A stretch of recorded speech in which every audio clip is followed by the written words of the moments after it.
Hello, everyone, and welcome to this World Citizen Society interview with George Nuku.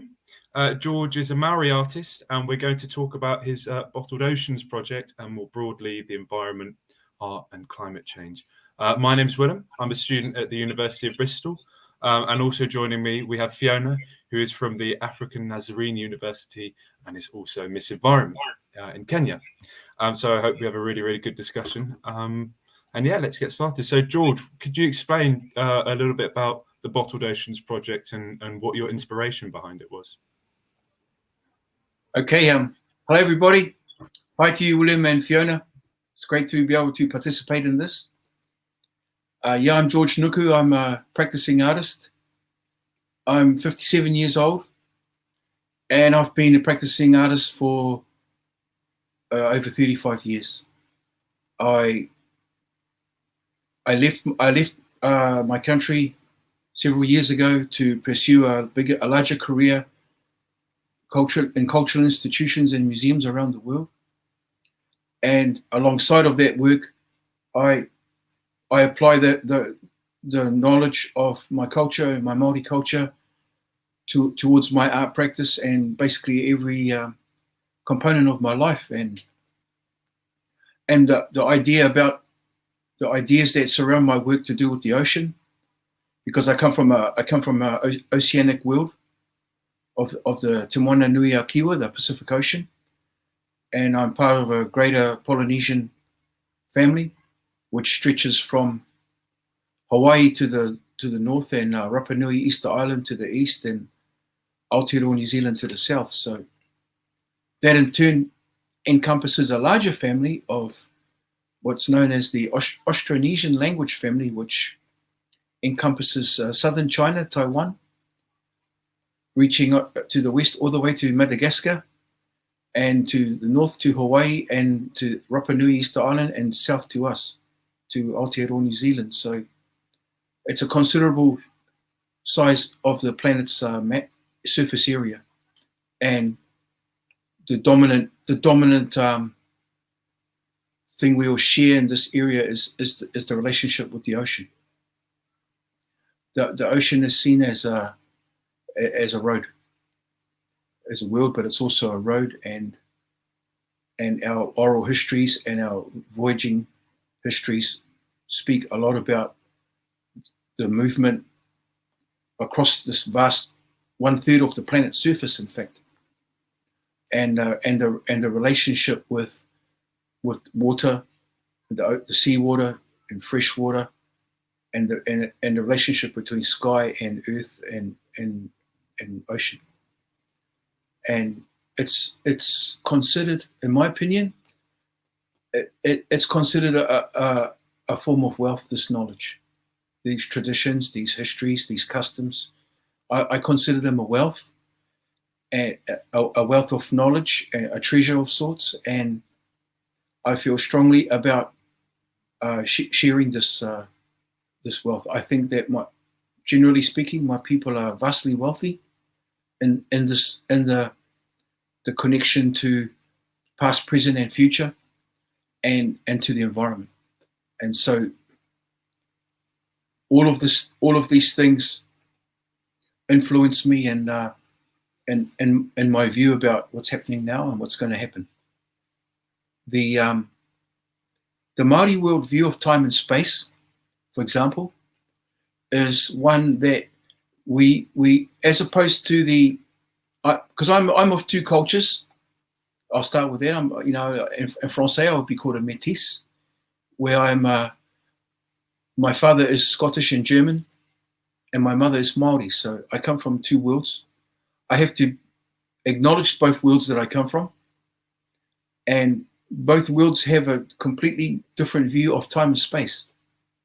The view from my father's side of my lineage sees time and space in a linear sense, and that we walk forwards into the future, and the past is behind us. And in my mother's side of me, from the world of my mother's people, time and space is seen as we walk into the future backwards.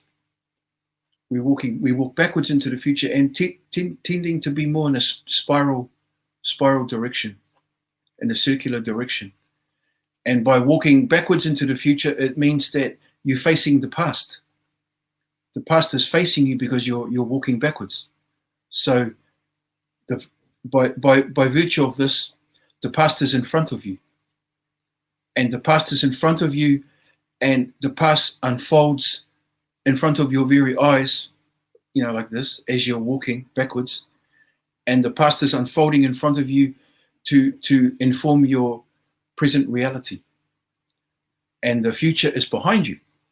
So the future is kind of seen like a memory. So because it's kind of behind you. So the past informing the present means that you don't look at the future. You don't look at the future. You keep your eyes firmly fixed on the present moment in front of you, as it's defined by the past unfolding in front of your very eyes. So you don't look over your shoulder at the future. If you start doing that too much, you start to worry about the future, and you take your eyes off the present, and you don't do justice to the present reality you're in, because you're too busy looking over your shoulder at the future. Now, the problem with, I would say a problem, but the tendency of the other way of seeing things, where you are looking always towards the future, is that once again, you're looking so much towards the future that you're not paying proper attention to the present. And also looking constantly at the future, you're turning your head over your shoulders, and you're looking backwards towards the past, almost in a kind of nostalgic way, like to say, oh, things were much better then, or when things were different then, and you see in the past, and both of those things contribute to us not living fully in the present, because this is the moment we are living in right now. As they say, there's no time like the present. The present is the moment that defines everything. There's never going to be a moment like this again. So it's best that we pay full homage and full attention and full spirit to the present moment we're in, because that will determine everything else. And so these types of ways of looking at things, for me, contributes to my art practice about seeing things. And the world I come from this 1/3 of the planet, is determined by one single thing, and that is what we call Whakapapa, which is genealogy. That is to say, everything has genealogy. Everything has a lineage. Everything has a mother and father.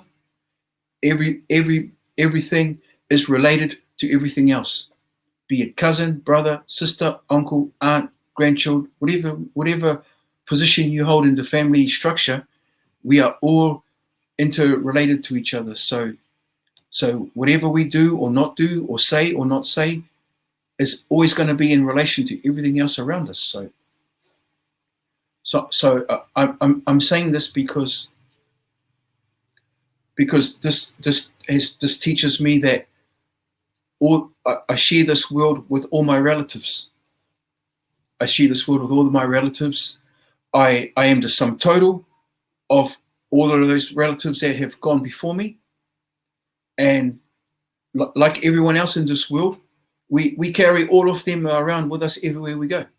We carry all of our dead relatives, the ones who have passed on, we carry them with us in the form of who they are, and memories and stories.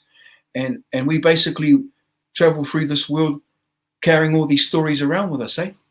And when we meet each other, we introduce ourselves, and we present our stories to each other, and we say who we come from, where are we from. In my case, we say the name of our mountain, we say the name of our river, we say the name of the ocean that the river feeds, we say the name of my tribal boundaries, and the name of my ancestor, and so forth and so forth.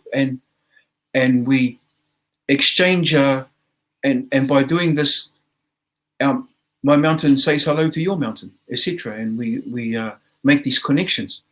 And because of this, as I said in the beginning, this is a form of wealth, of exchanging of this wealth. And so this informs me into what I practice with my art practice in regards to this whole story about plastic and this whole story about the ocean, the idea that the plastic, when I talk with young people, I ask them these questions. We say, where does the plastic come from? And we establish, okay, it comes from petroleum. Where does petroleum come from? It comes from oil. And where does oil come from? Oil comes from deep under the ground, from our mother. And how is this oil formed? And we talk about, the successive layers of time of these bones of the dinosaur and the primal forests and the land over this millions and millions of years, compressing down and causing these transformations to make this oil soap. So we then come to this conclusion that it's very old. This and this plastic is coming from something very old, very ancient. Therefore, this plastic is super old, right? Therefore, this plastic is you can look at it as that this plastic is our ancestor to us.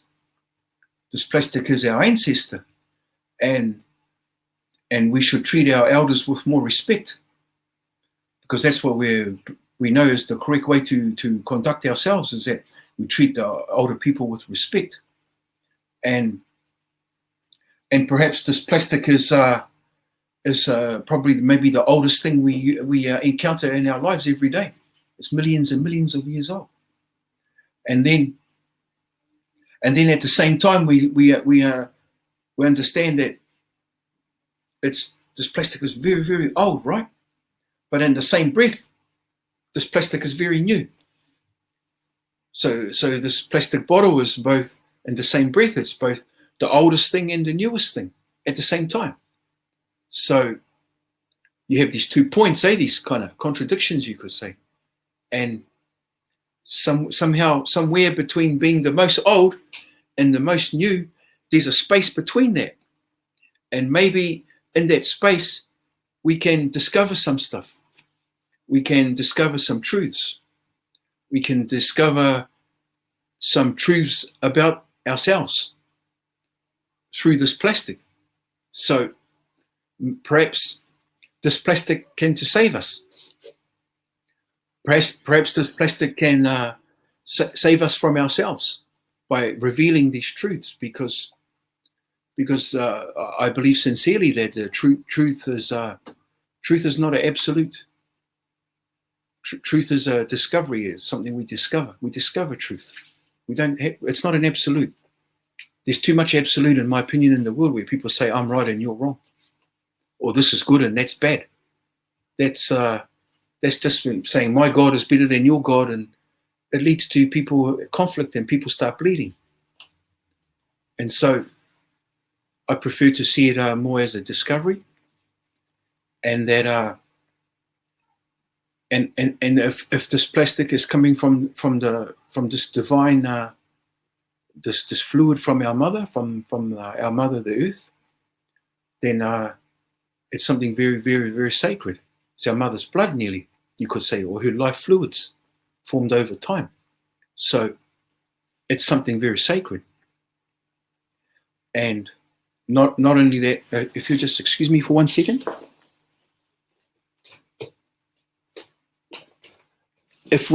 I'm back.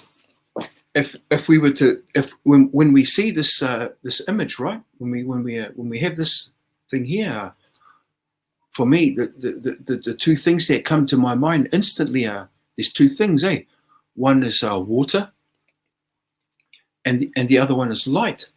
The plastic reveals light. It's associated with light, and it's associated with water, this bottle. Now, we all know that water and light are the 2 things that is the source of life.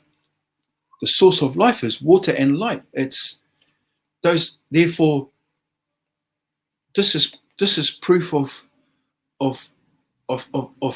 some form of divinity, because light and water are divinity. They are the divine sources of everything.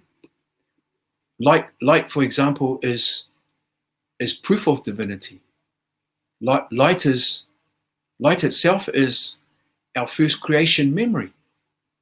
It is our first creation memory encoded into every single one of us, and every other living form of life on this planet of ours is the first creation memory that's encoded in us, that we remember, all of us, when we were the light of the stars.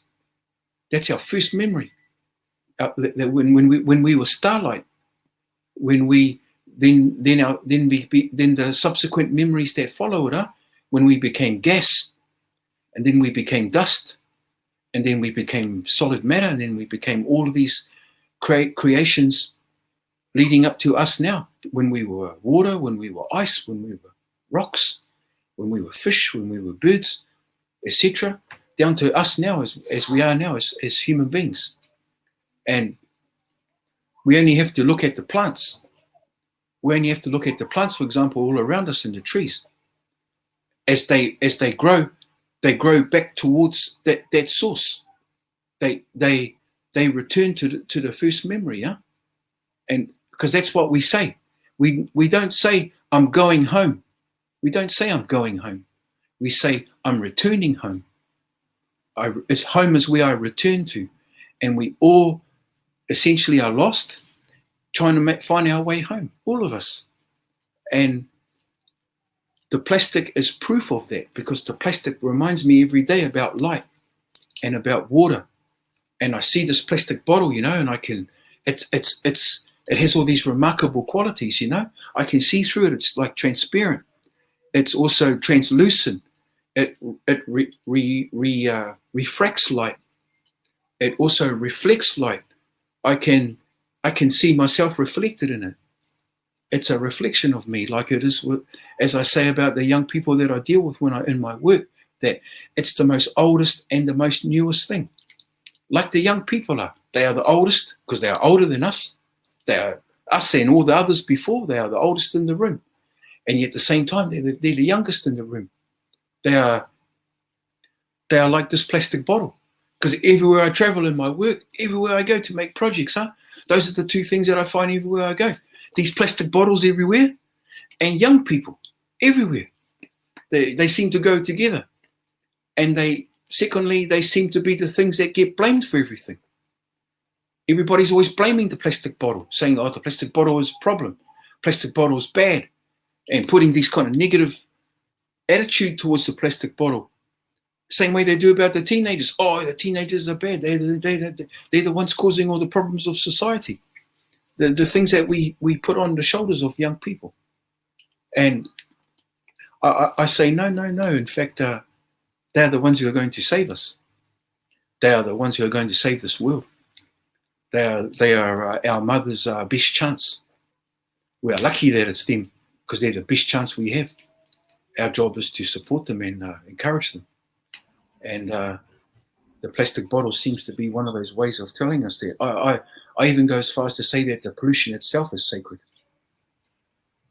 I know that's hard for people to accept that, but the pollution is sacred because saying that it's evil isn't working.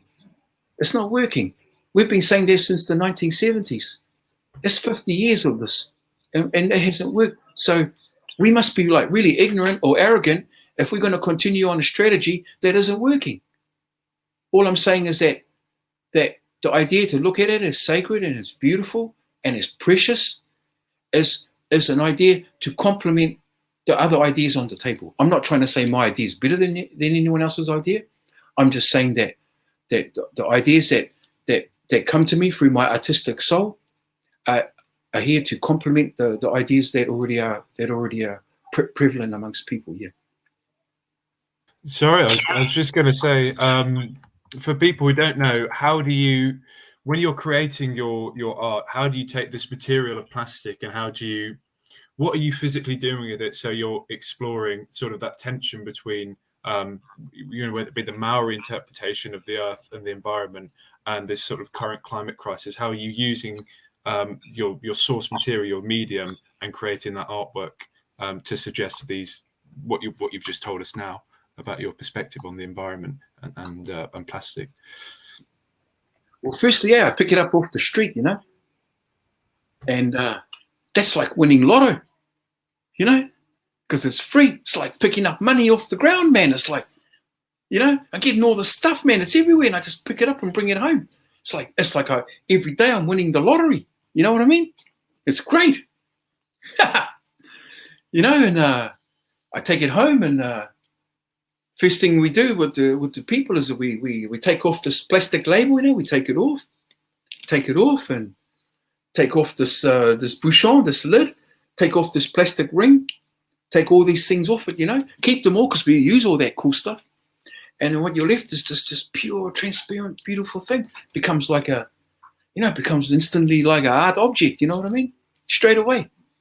And then from then I can show people what to do with it. And we make all kinds of cool stuff. We make fish, we make whales, we make sharks, we make jellyfish, we make coral reefs, we make sea anemones, we make all these things to say that this is a way to pierce into people, to make them feel something, to see something so beautiful but so deadly at the same time. So it kind of messes with people. They're like, George, it's so beautiful and it just touches my soul, but it's so horrible.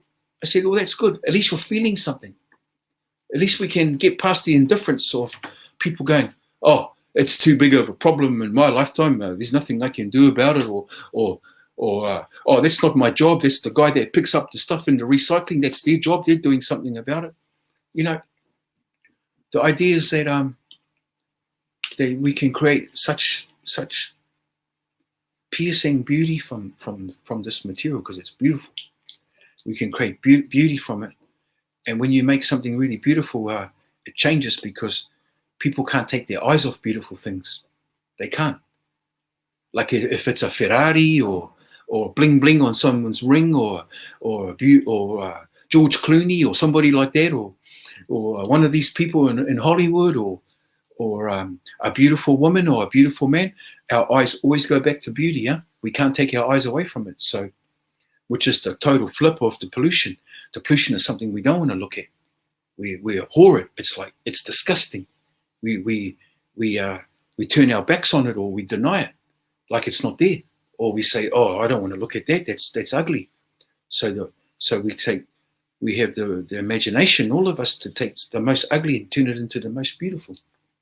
And therefore, instead of going like that, pushing away, because it's so beautiful, we get this close to it, like that. We have it right there, like a lover or like a baby. It's right there, close to our skin, like that. Can't get any closer than that when you love something. You're like that, like we do to our phones, those things, those phones. We caress them every day like this. We caress them you caress them more than you caress your mum and dad. You caress them. You hold it to your ear like this and whisper stuff into it like a lover. Hold it to your cheek like a baby. Like this. Man, if we can do that with the phone, then we can do that with this. Yeah, I suppose it's sort of a way to bring people face to face with something that they might, pollution. They might instinctively have a gut reaction to look away from that, as you say. But I suppose even on a more personal level, does it kind of serve as a form of art therapy? People experiencing eco-anxiety. I know Fiona wants to come in and talk about that and ask you something about that. Does it serve as that form of a therapy against sort of climate change, or do you approach it in a different way? It's not like a therapy, man. It's like when you say therapy, you make it sound like this is there's something wrong with me and this is gonna take it away. It's not like that. It's like it's like breathing, man. It's as fundamentally important as breathing. What you put in is what you're going to get out, like breathing and breathing out. It's that fundamental, man. It's like you say to yourself, you see this plastic bottle, right? You ask people like, how are we going to stop this plastic bottle from being in the ocean? How are we going to do that? Let's get real. How are we going to get this out of the ocean? Stop it from going in the ocean? Well, firstly, this thing doesn't throw itself in the ocean. We all know that, eh? Plastic bottle doesn't throw itself in the ocean. So how's it going in the ocean? People put it in the ocean. Humans do. From neglect, sheer neglect. That's what this is all about, neglect. So how are we going to stop people having that neglect? How are we going to turn that neglect around? Stop it from going in the water? There's one way. If you said, see this plastic bottle? See this? It's worth 10,000 euros or 10,000 pounds. What would happen if it was worth 10,000 pounds? We'd be like this. We'd be hanging on to it, man. We wouldn't let it go, right? We'd be like looking after it, and we'd be like paying people to guard it and all this kind of carry on, because we know that money is the dominant form of value in our society. That's what determines value, right? But it's not the only measurement of value. It's not the only one. There's other measurements of value, like beauty, like love, like the idea that it's precious, you know? Like Bob Marley said, not all that glitters is gold. And so we have the ability to dream and to imagine and to create. We have this ability, all of us, to create other forms of value to run parallel with the money value. Because as soon as we establish those and encourage and reinforce those other forms of value, we feel valued, and we value each other, and we value ourselves, and we value the time, and we value it. You know, if I had my way, I would work with people like I do, and I would put the beautiful art installations not in the art galleries or in the museums where I have to work. I would put it in the shopping centres, in the shopping malls, and the places where humans are, where families are, where people consume, at the train station, at the bus station, at the police station, at the airport, at the place where humans all congregate, but especially in the shopping centres, because that's where we go. That's where we go to consume. That's where we go to buy all this stuff, so that we would have a place. So we would be surrounded by this by this art to help us to remember the future. Like I said, that the future is based on us remembering what's important, us remembering what's valuable. That's what's going to determine our future. It's what we remember. And if somehow, I don't know how we're going to do it, I really don't. But if we are able to get ourselves just one step back from the precipice that we're standing on, as we're standing on the edge of this cliff, man, looking down at this abyss that we're going to fall down soon. We're right on the edge of it, as we all know. And if somehow we manage to get one step back, then we would surround our world that we live in with this kind of art creation from this material, so that we would never forget. So we would never forget how close we came to like throwing this all away. You know, that's how important it is. This is beyond like a good idea or a therapy or anything like that. This is like breathing, man. This is as straight up and down as breathing, as far as I'm concerned. And I think that the young people in particular are ready to do what it takes. They are. I mean, that's a really interesting perspective that I'd never encountered before, because you hear a lot about art therapy as sort of purely a sort of distraction almost, but rather than your approach, where it's sort of part of your everyday life, it's part of your existence, how you approach everything. So I found that it's a really interesting perspective. I mean, Fiona, do you have any questions? Oh yeah, that's really interesting. We hear so many bad news about the negative impact of plastic and all that. So my question is, what is the biggest challenge that you have experienced in your journey? The biggest challenge what I face, I guess, is people's indifference. How people can be indifferent. The lack of empathy, the lack of people willing to like see through other people's eyes. Because I say that about my work. I say, look, I do all this stuff because if I could, I'd take my eyes and I'd pull my eyes out of my head, you know, like, and I put my eyes in your eyes so you could see what I see when I look at this, when I look at that. But I can't do that, right? So I work this what I do, and I make all this stuff so that you can see what I see when I look at that, and how it's a language for me. You know, how I can say that I speak plastic fluently as a language, and it goes beyond that, because I can also make the plastic sing, and I can make the plastic dance. And then when I go beyond that further, I can say the plastic is actually sculpting and making me. The plastic is doing that. The plastic is, by doing this repetition of work, the plastic is making me into my next defining moment. The plastic is helping me to remove the parts of me that are not necessary, and to reveal the essence of me, the essential part of George that's necessary for my next moment. And I'm not alone in this, because this applies to everybody. There's no escaping that. You can try. You can try and put off your appointment with yourself, but sooner or later you're going to get the Zoom call or something like that of your life, and you're going to have to face yourself. And the for me, this kind of art, creation that I do, is connected to that. So it's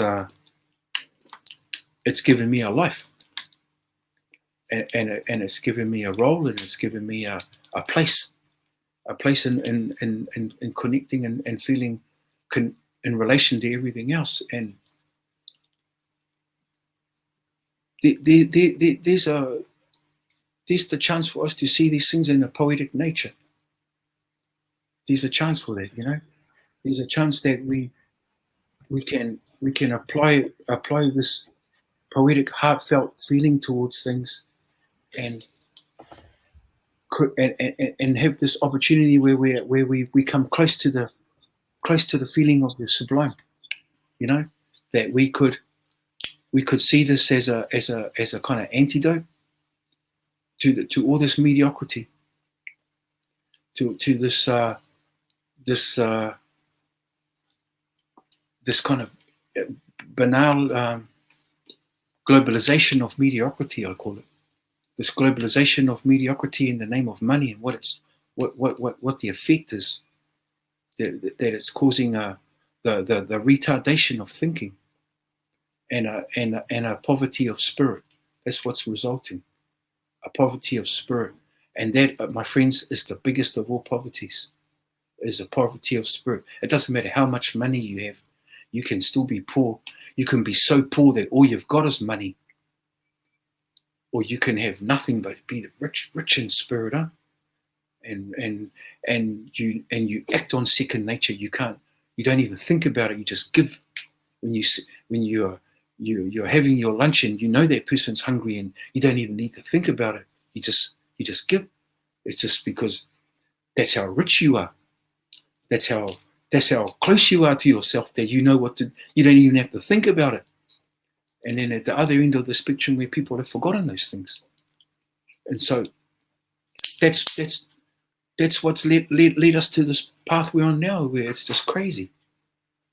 So, do you think sort of the younger generation, who are perhaps more engaged with the environment as issues of climate change become, far more present in our lives, do you see the potential there to sort of break away from this sort of mediocrity, or this indifference towards the environment, towards art in our lives, or are you less optimistic about that?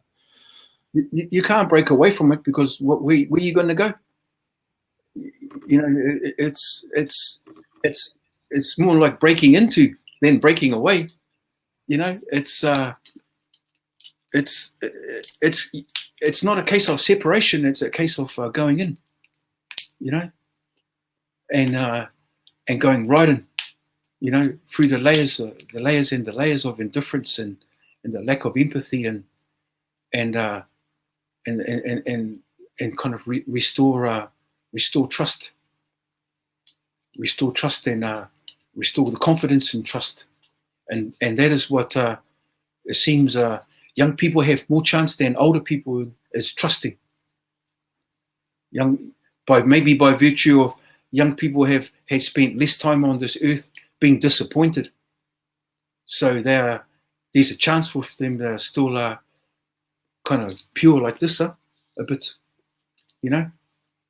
Of course they hurt and they get hurt, and young people are affected because young people can't swallow the lies so easily, you know. That's why they take their lives.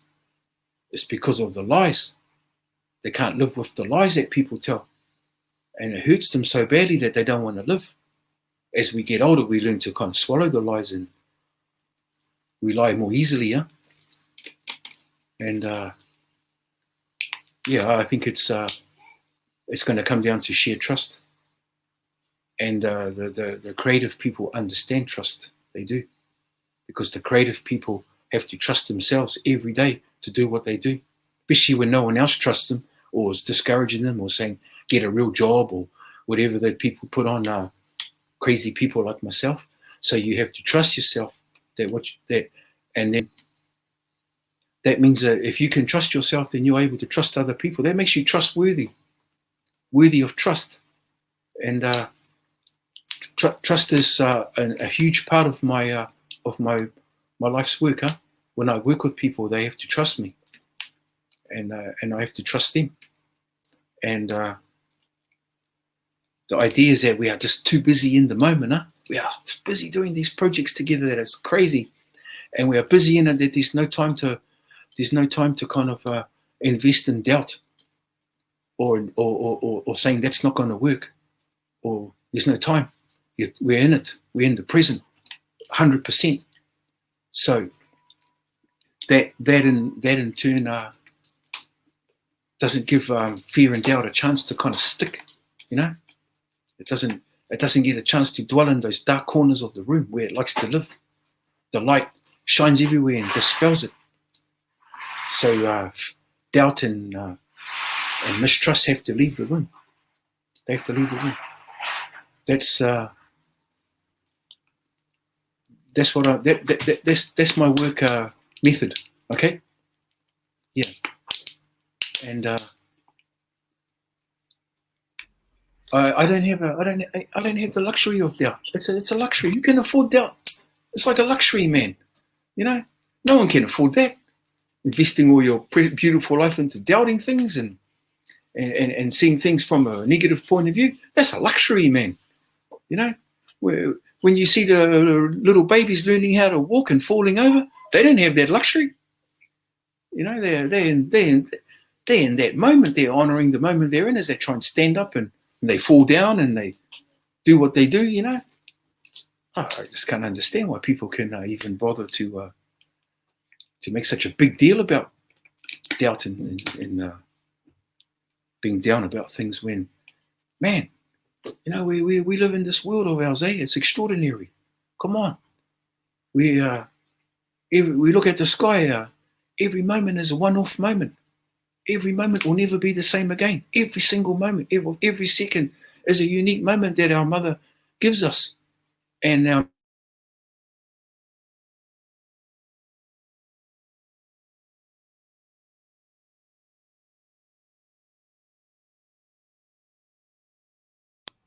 I think we just lost George there for a second. Hopefully he'll rejoin us real soon. No, Fiona, I think it's really interesting the points he's brought up about you know, approaching life basically with an incredibly artistic view, and how that sort of mentality to the environment, to life more generally, you know, that gives me a little bit, you know, a glimmer of hope or some sort of window of opportunity to see how mindsets can change, and what, you know, a good and effective mindset is for people who are really concerned about the climate crisis. and want to go out and change it. I don't know what your thoughts on what you said was. Yeah, it's pretty interesting, especially when he talked about trusting yourself. If we have if I trust myself, if I believe in myself that I can actually contribute towards climate action, and then someone else does the same, and then we have a whole generation of people wanting to become the change that they want to see. I think that's really nice. It gives me hope that one day we will fight this war against climate change. Hello, George. Sorry, I'm back. Sorry about that. Just wonder if we can have the same arrangement without me on the main screen here. No one wants to look at me. No, you were cut off mid-sentence there. You were talking about the luxury of not having the luxury to look at things negatively. You're forced in the moment to view things optimistically when you approach people who are really, really sort of impacted by the environment in a negative way, impacted by climate change. They don't really have the opportunity to perceive things pessimistically, basically, because they've got no choice. And I was wondering how your sort of attitude to art, to life, to everything, really, how you can what are the ways you can communicate that with people, so people can sort of just get a little nugget perhaps and just go, yeah, okay, I get it, and then they take that, and then that's part of their life and how they practice art and how they practice climate activism or whatever they do. Well, in my case, it's a kind of revolution with a pair of scissors. You take this plastic bottle and you cut it and you do these things with it. It just takes a pair of scissors. You can be 5 years old or you can be 90 years old. It makes no difference. It doesn't matter. I don't have the luxury of kind of picking and choosing who I work with. I say yes to everybody. All I ask for is trust, and that it's kind of like it's really like our best weapon we've got, is because we can circumvent all of these kinds of barriers and constructions and institutions that society's placed on, saying who is qualified or who's not qualified, who comes from a socio-economic status, who doesn't, who's in, who's out, etc., etc. None of that matters. None of that matters when it comes to, like, here's a plastic bottle. What can you see? Here's what I can see. I'm happy until my last breath to offer everybody and anybody all of what I can do and know. I'll give that freely all the time. And the thing that makes me the most excited is to imagine that people, especially the young people, would take it beyond ways that I couldn't dream of. That makes me excited. That makes me excited where I take the plastic bottle. I'll go and get it again. My prop. I take the plastic bottle and in my installations, what I was saying earlier is the first thing we do is we take the top off, and that's important because that says this bottle also represents our potential. And if we take the top off it, that means there's no cap on our potential. There's no cap. There's no cap on what we can do. There's no limit to our potential. In fact, that is one of the most powerful things about art. That's what makes art probably the best, probably the most dangerous, in a cool way, right? The most dangerous thing in the world, because you can't commodify it, or you can't regulate it. You can't regulate art. You can't put it in a box what people are thinking or what they're going to dream of. You can't predict what somebody's going to think of tomorrow morning. You can't.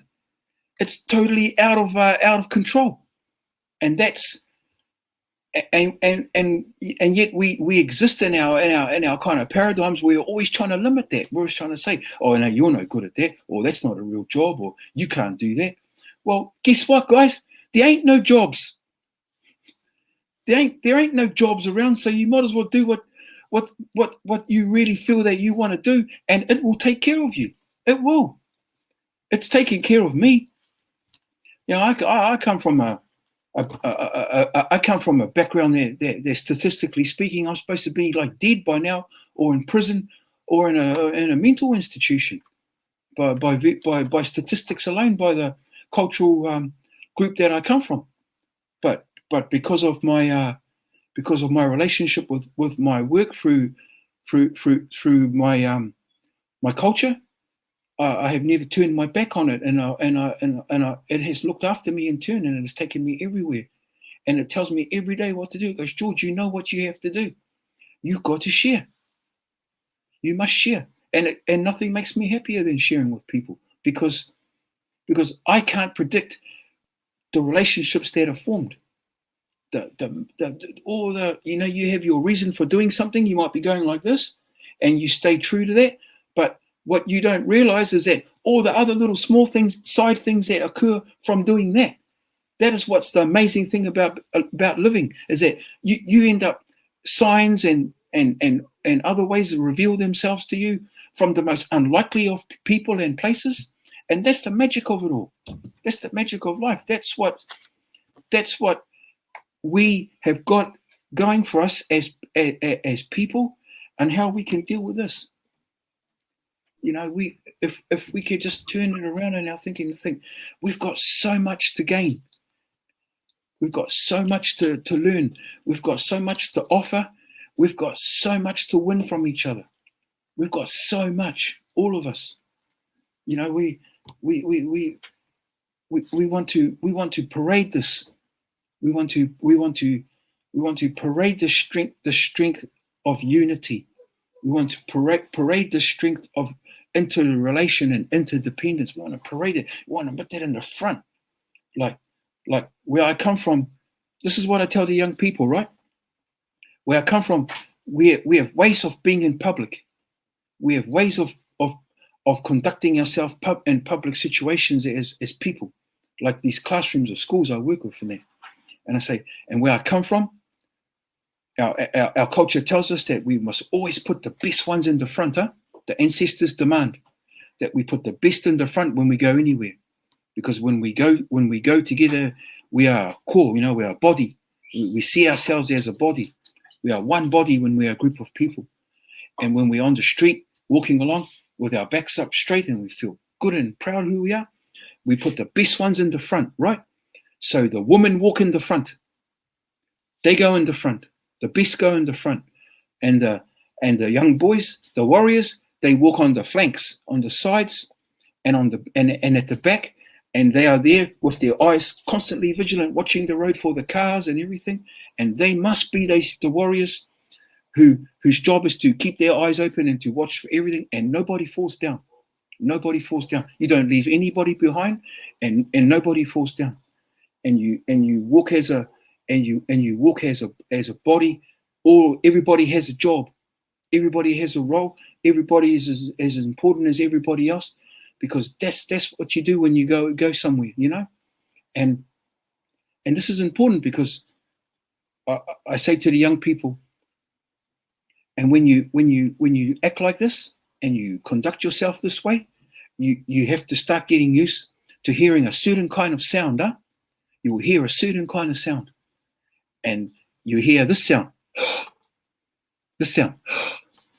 You'll hear it, that sound, and that's the sound that people will make when they look at you, and they go, and they say, "Look at it! Look at our beautiful young people. Look how beautiful they are!" And they go, and in English you say, "You take their breath away. You take the breath away. You take people's breath away," and they see this, and they see the direction. They see the direction, and it means we can follow, all of us. We can follow that direction. We can follow the direction of the young people. They are showing us the way, and the young people set us free. You know, that's how fundamental it is, and it's the same with us. That by having these approaches to things, it sets us free. It sets us free to follow this way. free enough to make mistakes. Sorry, George, we've just run out of time here. I just wondered, Fiona, did you have one last question for George, just to wrap up with? Yeah, since you've majorly talked about trust, when you began your journey, did you have a team of people who actually trusted in your art? Did they give you the support that you need, or you just went on to it believing in yourself? And yeah. I was fortunate to be living with my grandmother and living with some of my older uncle and aunties, and people like that, and the people in my village, watching them, how they conduct themselves. And I was a person with a strong sense of inquiry, I guess. I wanted to know why things are like the way they are, and those things have contributed to me thinking, well, it's not really hard, or it's not really easy. Yeah, it goes beyond things being hard or easy or difficult, or they are challenges, and challenges have to be faced. You meet challenge, you meet it, you meet it this way. No, you don't meet challenge like that or like that. We meet it this way, and leads for a challenging life, huh? And people are the same generally, not just in the Maori culture, but generally speaking, people are kind of similar, right? We admire bravery. When we see people being brave, it's something that I know Maori people, it's important to us. When we see people being brave, we think it's very attractive, very attractive. It's almost sexy, when we see somebody showing courage, and you. So we see this. When we see the young people being brave, then we must encourage them. Encourage, you. In other words, we take our courage and we give it to those people being brave, as opposed to discourage, where you see people being brave and you take the bravery away from them by doubting them or discouraging them. You take away their bravery and you make them feel not sure. That's how kind of upside down things are now. Sorry, George, I just want to cut in there. So based on that, what is the sort of quick advice you'd give to young people, just sort of as they go out into the world and face the future? What is your advice to them about making meaningful change, or doing something that's meaningful to them at least? Firstly, to say the young people are perfect. The young people embody like you guys, and younger than yourself. You embody perfection. Okay, you're perfect. You are the goddess and the god on earth. You really are. You truly, truly are. And as we know, in the time of the ancient Greek and the Roman, they make all these sculptures in marble. These sculptures, like this. Oh, we're going the wrong way. The sculpture like this. And all these kind of sculpture, right? They made these sculptures of people your age and younger because they embodies perfection, and that means that you are the closest we've got to this divine light. This brand new baby that's born. That's the closest parallel to this, to this idea of sacred. It's no coincidence, and old people like myself, it's our job to constantly remind you how perfect you are, and all your imperfections, how perfect you are, how beautiful you are, how divine you are, and how all of those things resonate with the environment that we live in, and for us to be thankful, perhaps, that there's still some element of innocence left in the young people, despite all the pain and all this evil stuff in the way they're treated. For example, who are we to have a guy, standing in front of a building like a gallery or a museum or some place, a security man standing in front of that building, guarding that building, and the young people are looking at the building, and the message is quite clear that this building is more important than your precious life. You know, to me, that's just like, you can't get any more evil than that. You know, they deserve to put graffiti on it and to tag it and all that. You know, we should be grateful that the young people don't burn the city down just to keep warm, because we place all this value on these things, on this property, on this notion of property and wealth, and neglect the thing that is the most precious in our world, and that's the young people. And that's what's led to the neglect of this, and that's what's led to the neglect of all of this concentrated, accumulated neglect that's now resulting in that it's completely like a cancer out of control in our world. But it's not too late. It's never too late. I encourage you to you know what you have to do. You do, and you have all my. I'm honored. I'll be honored any time. I'm honored to be in this moment with you now and to stand beside you. And I have every faith. Yeah, thanks, George. And everyone, thank you for watching. And everyone who organised this, big thank you to you. And I hope you enjoy the rest of the event.